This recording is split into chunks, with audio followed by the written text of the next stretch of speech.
Irmãos, abram suas Bíblias agora no Novo Testamento.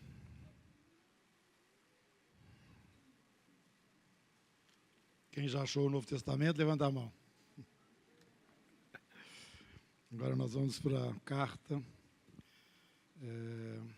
de Paulo, a segunda carta de Paulo aos Coríntios.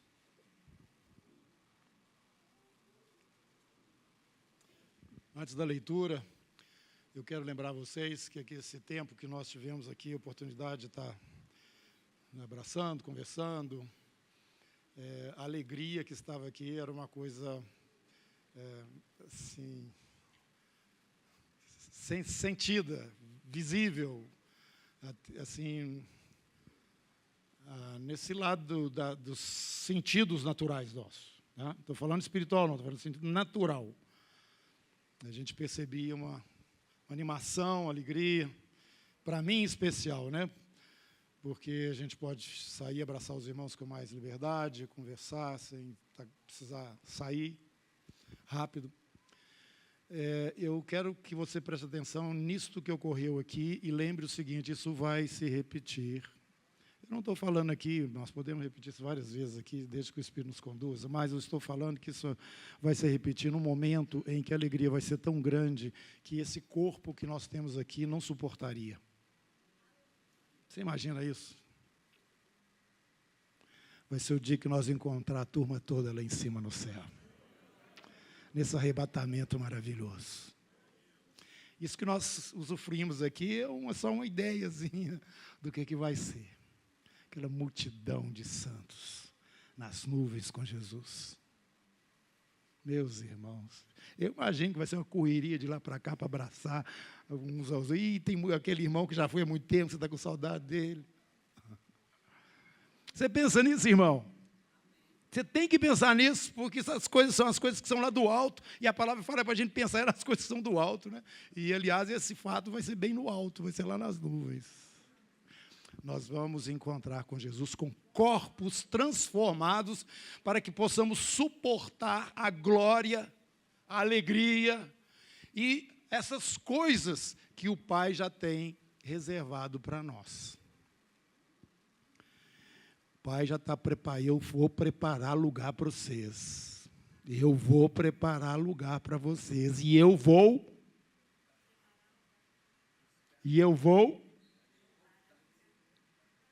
Não, isso eu já falei, ué. Eu vou voltar. Eu vou voltar. E a Bíblia nos fala que esse encontro nosso com Ele vai ser nos ares. Então, queridos, louvado seja o nosso Deus. Quando nós estamos adorando o Senhor, nós estamos fazendo aquilo para o qual nós fomos criados. E você, mas Deus é muito egoísta, quer lá que a gente fica todo adorando. Ele não, Ele quer que você entre dentro da glória dEle. E é só desse jeito que você consegue. Ele te chama para dentro da glória dEle. E Ele tem prazer em você. E você então terá o seu prazer nele também. Ele não deu herança para a tribo de Levi. A tribo de Levi é a tribo onde estão os sacerdotes, os descendentes de Arão, que eram responsáveis diante de Deus para oficiar no templo. Ele disse para aquela tribo: vocês não terão herança no meio do povo de Israel. Eu sou a vossa herança. Hoje você é sacerdote segundo a ordem de Melquisedeque. E, portanto, você é herdeiro juntamente com Cristo, de todas as coisas. Por isso que Paulo fala, gente, para com essas briguinhas pequenininhas aí, eu sou disso, de um sou de outro. Tudo é vosso. Tudo é vosso. Agora, como que nós conseguimos andar nessa realidade espiritual? Eu tenho chamado a atenção aqui. Nós temos um caminho para percorrer. Esse caminho para percorrer é sair do basicão aqui e entrar para dentro dessa realidade espiritual que o Senhor já disse e definiu. Por exemplo, Nós já somos um em Cristo Jesus, já existe uma unidade, nós somos batizados no corpo de Cristo. Eu sou um com você, você é um comigo, mas esta unidade, ela precisa ter a sua expressão prática e visível na nossa convivência. Não pode ser só alguma coisa lá no mundo espiritual, uma realidade espiritual. Por quê? Porque nós temos que viver de uma forma compatível com aquilo que o Senhor já trouxe e liberou para as nossas vidas. Desvestindo do velho homem e se revestindo do novo homem. Isso é contínuo na nossa vida. E esse texto que eu vou ler agora, está no capítulo 8 do livro de Coríntios. Normalmente, 2 Coríntios, normalmente a gente tem esse texto para edificar, orientar a igreja no que diz respeito ao dar, não é? E aqui são coisas materiais mesmo. Também, irmãos, vos fazemos conhecer a graça de Deus concedida às igrejas da Macedônia. Porque no meio de muita prova, tribulação, manifestar abundância de alegria e a profunda pobreza deles superabundou em grande riqueza da sua generosidade. Porque eles, testemunho eu, na medida de suas posses, e mesmo acima delas, se mostraram voluntários, pedindo-nos com muitos rogos a graça de participarem da assistência dos santos. A graça, deixa eu participar disso. E não somente fizeram como nós esperávamos, mas também deram-se a si mesmos, primeiro ao Senhor, por causa do temor de Deus que eles já tinham, depois a nós, pela vontade de Deus, liderança que eles reconheciam ser do Senhor, e que nos levou a recomendar a Tito, que como começou, assim também complete esta graça entre vós, aí em Corinto. Como, porém, em tudo manifestais abundância, tanto na fé, na palavra, como no saber, e em todo o cuidado, e em nosso amor para convosco, assim também abundeis nessa graça. Não vos falo na forma de mandamento, mas para provar pela diligência de outros, no caso dos macedônicos, a sinceridade do vosso amor. Pois conheceis a graça de nosso Senhor Jesus Cristo, que sendo rico, se fez pobre por amor de vós, para que, pela sua pobreza, vos tornasseis remediados. É mesmo? Essa Bíblia que você está com ela ali era confiável, pode continuar lendo ela. Ricos. Mas você não pode falar isso porque tem hoje a teologia da prosperidade, né? Falar que crente pode ser rico é um negócio assim meio duvidoso, porque para ser servo de Jesus tem que ser pobre. Mas aqui está falando que ele se fez pobre para que nós fôssemos ricos. Nós vamos entender isso na sua amplitude, né? Claro que não é só no aspecto do suprimento natural, ou os recursos naturais. Você pode estar sem isso e ser rico.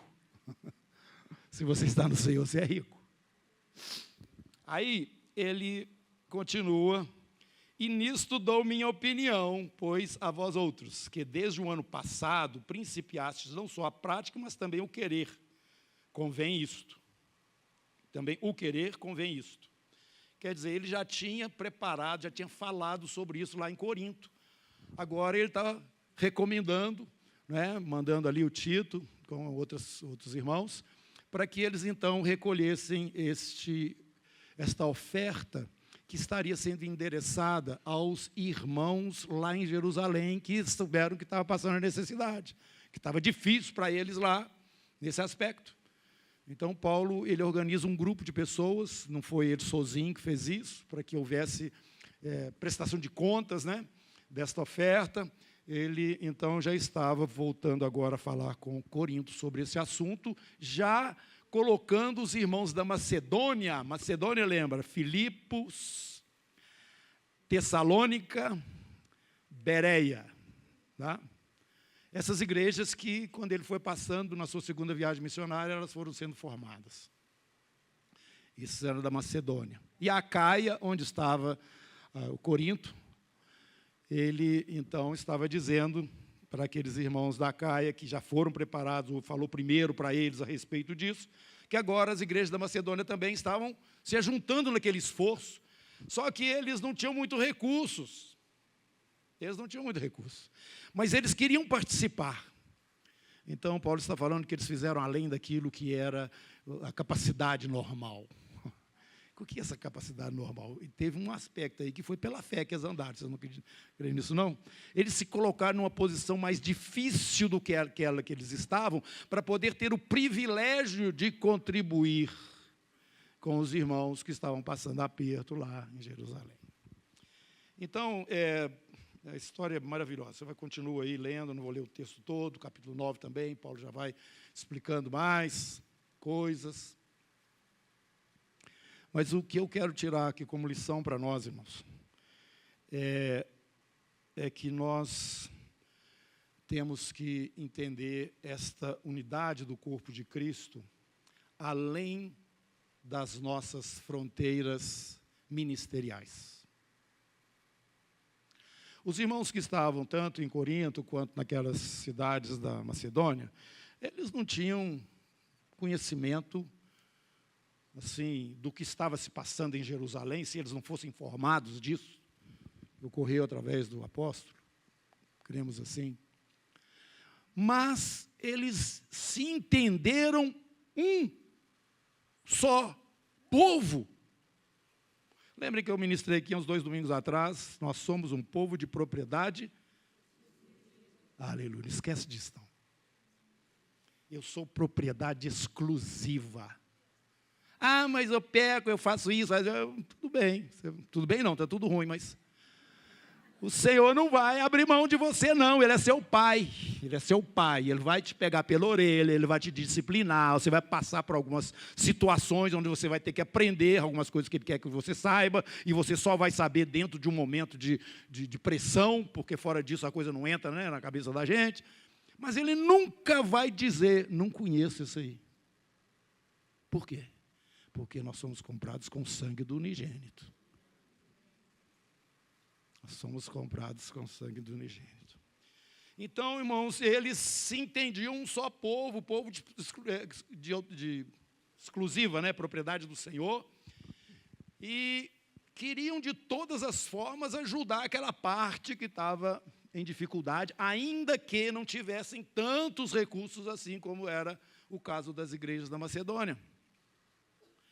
E eu quero que você, que está debaixo da autoridade dos presbíteros, diáconos, os homens e mulheres dons desse ministério, que você reconhece a autoridade espiritual que está neles, eu quero que você entenda que na Igreja de Jesus nós não temos fronteiras.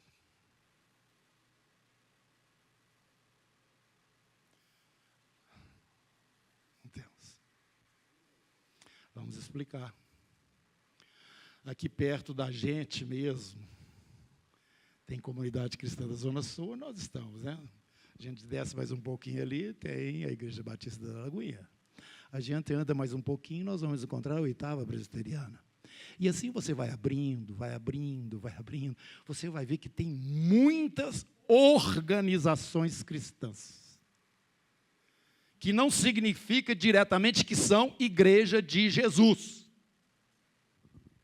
A Igreja de Jesus não é uma organização, é um organismo. Eu falo isso aqui continuamente. Não é porque o irmão está num ministério diferente daquele que você está, que ele é maior, menor. Não. O máximo que ele é alguém que está dentro de um chamado, de uma missão e de uma vocação específica da parte de Deus no que diz respeito à igreja, no que tange a igreja. Agora, fora isso, é só perfumaria. Vai ficar tudo para trás.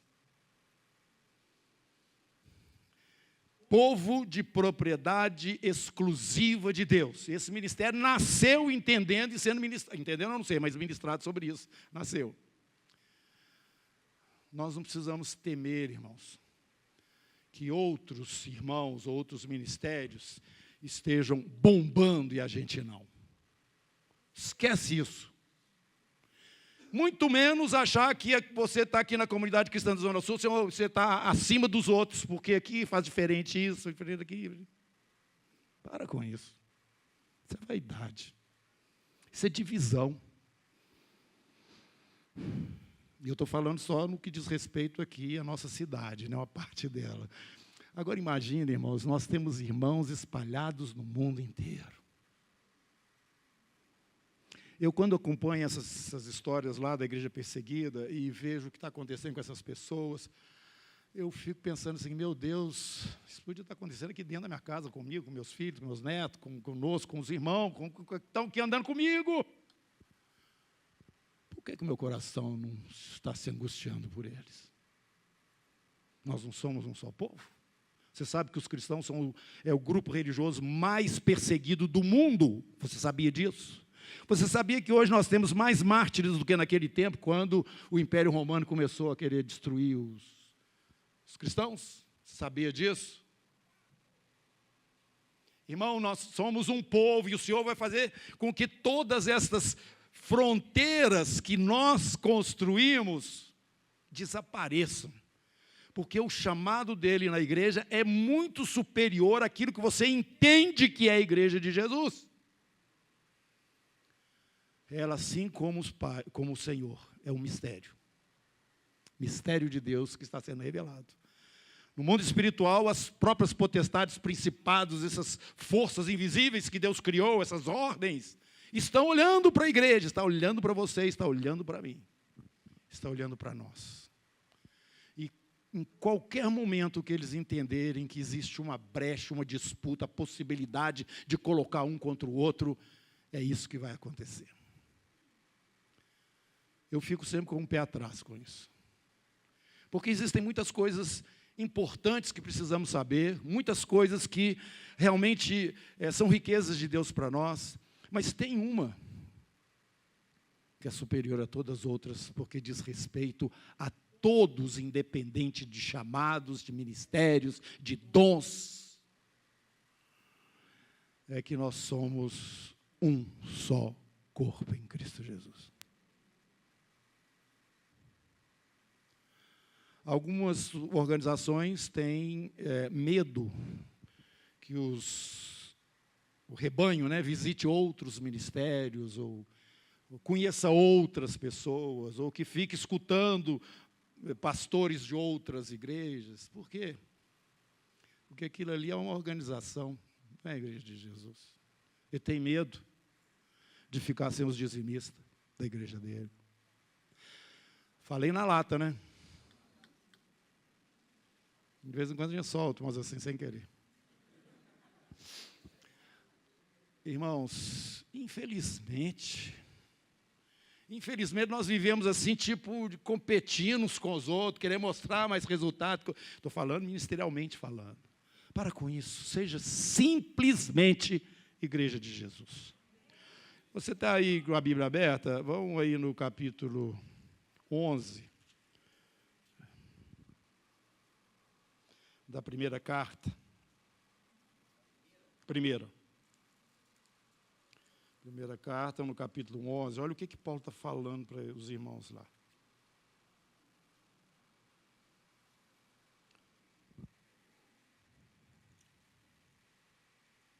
Não é o primeiro, não. Então deve ser o segundo mesmo.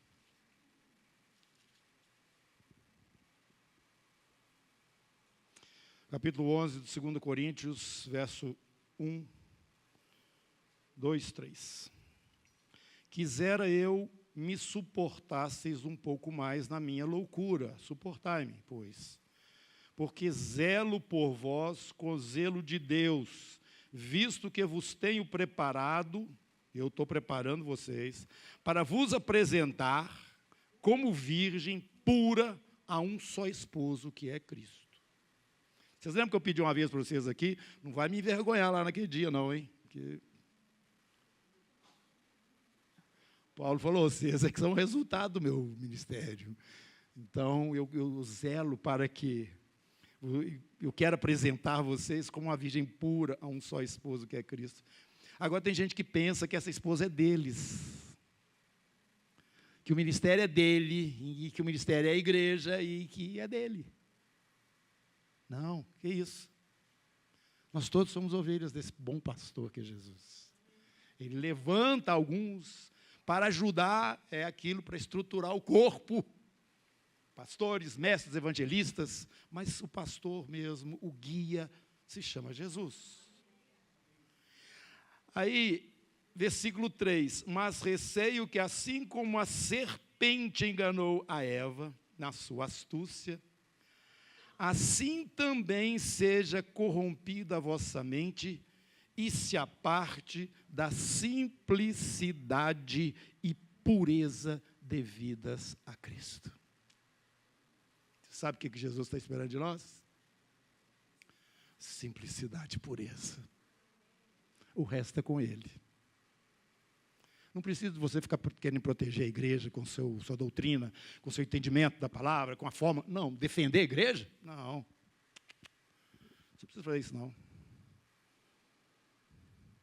Você precisa ser puro e simples na presença do Senhor, junto com os demais irmãos. Claro que Deus vai estar te estruturando, vai ter uma estrutura pelo conhecimento da palavra, pela convivência uns com os outros. Mas quem defende a noiva é o noivo. E nós temos que entender que nós todos estamos debaixo do cabeça que é Jesus. Não podemos nos cercar com cercas humanas, com cercas de estruturas, seja lá qual seja a forma de entendimento da ordem, do governo na igreja. Nós somos todos um povo de propriedade exclusiva de Deus. E o que o Senhor está requerendo de nós é simplicidade e pureza. O que o Senhor está querendo de nós é que nós tenhamos essa interação e sintamos realmente as necessidades uns dos outros. Jerusalém está precisando, então deixa eu participar, mas eu não estou com sei lá, como é que é? Meus recursos aqui no limite. Pois bem, eu vou me restringir. Se eu comia pizza todo dia, né, eu vou comer agora só o tomate com um pouquinho de sal. E vou pegar esse dinheiro que eu gasto com essa pizza inteira e vou mandar para os meus irmãos. Não é quantidade, irmãos, é coração. Por isso que todos nós, independente de ter muito ou de ter pouco, e no caso lá da Macedônia, que eles nem tinham o suficiente, vamos dizer, para ofertar, alguma sobra, isso é feito proporcionalmente. Não fique, se você tem um irmão rico aí perto de você, não fica querendo, como é que fala? Controlar a riqueza dele, não. A partir da limitação que você tem, deixa o irmão, abençoa ele, porque ele vai dar conta disso diante de Deus, tem mais do que ele precisa, e a Bíblia nos ensina que isto é uma dádiva de Deus, mas ele tem que administrar isto segundo o Espírito de Deus que está presente na vida dele também. E você que é rico, para de evitar seu irmão pobre. Para de passar para o outro lado da rua, na hora que você vê. A Bíblia fala que nós devemos dar a todo que nos pede. E muito mais no meio do povo dele. Eu tenho falado e repetido dentro da comunidade cristã, a igreja de Jesus, essa comunidade, existem recursos que não são usufruídos por falta de unidade. Se nós estivéssemos nos entendendo de fato, povo de propriedade exclusiva de Deus, irmãos em Cristo, eu falei para um irmão aqui, acho que foi com o Eusébio, né? Nós vamos passar a eternidade juntos, é bom a gente, né, usufruir tudo que nós temos aqui, porque tem mais coisas lá para serem usufruídas. Que coisa boa, irmãos, que coisa boa, o amor de Deus no meio do seu povo. Que coisa boa é você ver que aquilo que Jesus falou a respeito do amor, que seria visível no povo dele, principalmente nesses últimos dias, quando a história se fecha, e o mundo então vai olhar para aquilo e falar, epa, peraí, esse negócio é diferente, não existe isso em outro lugar. Não existe. Agora, eu quero te falar, se você se sente melhor do que os demais, se você não vive em simplicidade de fé, se você não está andando de uma forma transparente, com pureza diante do Senhor e diante dos irmãos, você está atrapalhando. Você está atrapalhando. Deus não quer nada mais além daquilo que já dispensou para você. Presta atenção. Ele quer que você fique olhando para Ele, porque as direções virão naturalmente na sua vida. Ande em simplicidade e pureza e para de ficar querendo ser melhor do que Paulo, comparar o seu ministério com não sei de quem, o dom que você tem, que você é mais do que o outro. Que palhaçada. É assim que Paulo, só usando outras palavras, fala para a igreja de Corinto, quando eles estavam lá, né? Endeusando uns aos outros, o Apolo, o Cefas, até Jesus lá estava concorrendo na igreja de Corinto. Imagina. Irmãos, somos um em Jesus. Olha para o lado outra vez, desculpa eu insistir, olha para o seu lado. É esse aí mesmo, é essa aí mesmo, que você vai ter que ficar vendo o resto da eternidade. Resto da eternidade. Olha... Que Deus te abençoe, irmão. Que Deus faça você entender esse calor que existe nesse corpo, que é o corpo de Jesus. O que corre nesse corpo é o sangue dele. Acabamos de tomar do cálice, comer do pão. Somos dele, aquele que de mim se alimenta, por mim viverá. Toda vez que você for tomar uma ceia aqui, como a Vanessa falou, isso aqui não é um ritual. Isso é a vida. Isso é vida. As minhas palavras são espírito e são vida. Jesus nos falou assim. Então vamos comer disto que já está disponível. E vamos abrir mão daquelas coisas que, por mais sofisticadas que sejam, não somam nada, tá? Como valor na igreja de Cristo. Amém? Então, com a sua cabeça, o recado já foi dado. Deixa eu orar agora por vocês. Meu Deus, o Senhor é bom, bom, bom. Apesar do Senhor não ser bonzinho, o Senhor é bom. E a tua misericórdia dura para sempre. Ó Deus, um sinal da tua misericórdia, o Senhor nos trazer para um lugar onde nós podemos te adorar em espírito e em verdade e com o coração inteiro. Bendito seja o nome do nosso Deus, que nos dê essa liberdade de expressão diante dEle. E Ele sente prazer naqueles que em verdade estão adorando em espírito a esse que está sentado no alto e sublime trono. E tem à sua direita o nosso Senhor e Salvador Jesus, e diante de si, os 7 candeeiros.